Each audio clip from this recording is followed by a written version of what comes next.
Hello, Hardrest here. In today's video I'm gonna show you how to fix any issues on AliPay app on the iOS.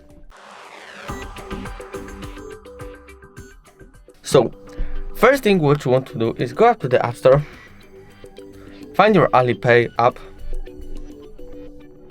right here, get your AliPay app, click, and you need to update your app. Update button is where is the open button. If you have updated to the newest version like me, the app, and you still have some issues, I'm gonna show you two more ways how to fix it.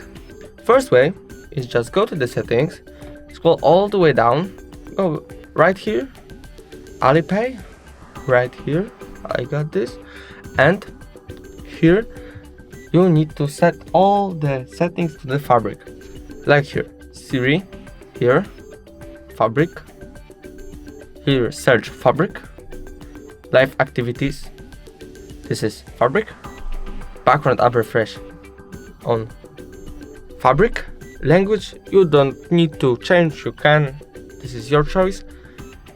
And if after this you still have the issue on your app, the last thing you want to do is just take your AliPay app, remove the app, uninstall, go back to App Store and reinstall the app. If video was helpful, please leave a like and subscribe.